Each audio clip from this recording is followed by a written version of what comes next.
What's going on, my high vibrational people? This is your boy, Inside 11. And right now, I have a very important question to ask you.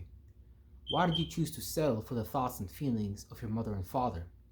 Why did you choose to settle for the thoughts and feelings of this world?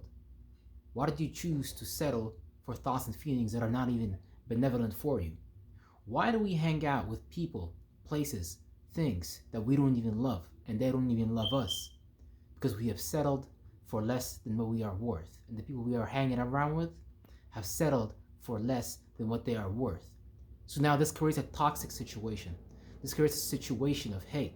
This creates a situation of self-victimization. This creates a situation of pitying yourself and pitying others. We are already worth a lot more than we perceive. But our perception is what creates our reality. Our perception is what molds the subatomic particles in our reality into our desired result. See, God has given you a mind that can resonate and isolate and vibrate on any level you would like. Today, tomorrow, the next week, the next month, the next year, you need to make a decision now on what you're going to put your mind on and what you're going to focus your mind on so you can create and manifest that result. See, people already settled for this when it comes to themselves. So don't be surprised when you create a thought or a feeling that says, you can't do that, we don't know how, you're not worth that much, we can't possibly do that. Of course we've created these things. A lot of us when we were children, like me, I was rejected on a very extreme high level by my own parents, by my own brothers. So I felt like I needed to do what's safe. I needed to do what was expected of me. But what was expected of me was the least that I could do of me. And that made me feel bad. That made me feel like I knowingly put my identity aside. And I knowingly made myself feel like that I wasn't much. You don't want to be the person who eats the spiritual leftovers. There's enough food, there's enough resources, there's enough ideas, there's enough abundance, there's enough great feelings for everybody.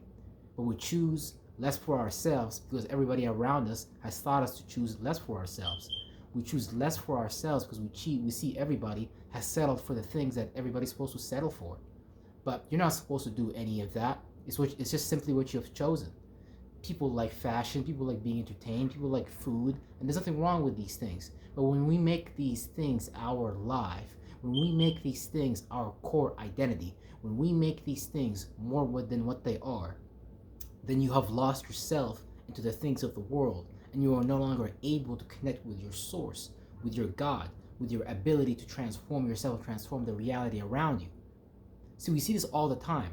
Why does Barack Obama have a very commanding presence?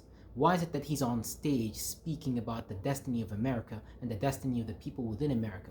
Should we not be the people who discuss our own destiny? Should we not be the people who lead ourselves to the path of wealth? Should we not be the people that lead ourselves back to health? Should we not be the people that lead ourselves back into great relationships with ourselves? So we sit there, we wait, we think, we ponder, and we hope. We pray that something outside of us comes and saves us. We pray that somebody speaks a word. We pray that somebody gives us life. But life has already been placed within you abundantly. See, your cells, your blood, your skull, your bones, all this is living matter that's waiting for you to be back into your original position, back into your original design, so you can start commanding the subatomic particles, so you can start isolating and vibrating on a whole new level. See, right now, your body's creating this disease, which is just simply dis-ease, to remind you of for what you've settled with. And if you choose to continue to settle with what you've settled with, then you will continue to manifest more disease. You will continue to create more cancer. You will have cancerous cells.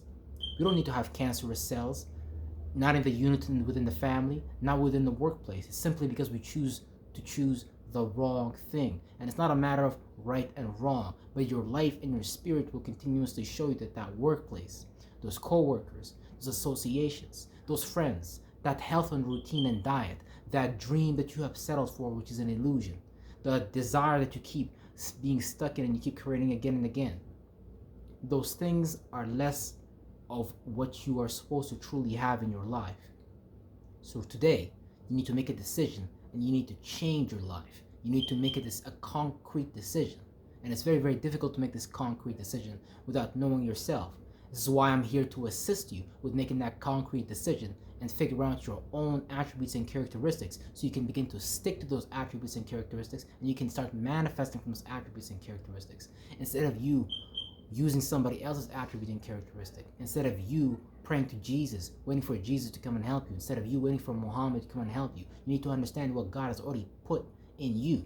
You have a date of birth, you have numbers, and these are vibrations, these are independent frequencies, these are wavelength forms. And when you start to vibrate in these forms, you start to create that reality. And the more you hone into that reality, the more you anchor yourself in that reality, you start to be a physical embodiment of that mentality. And when you are the physical embodiment of that mentality, can't nobody tell you who you are. Someone's gonna come and tell you, oh, you're ugly, oh, you're not good looking, oh, you're this and this and that. But you need to remember, once you know who you are, can't nobody get you off of your design. So I highly recommend you check out my information below so you can learn how to take the next step towards your spiritual freedom, towards your own enlightenment, and towards the enlightenment and the betterment of your own life. Because when you enlighten yourself, when you better your own life, you better everybody else's life.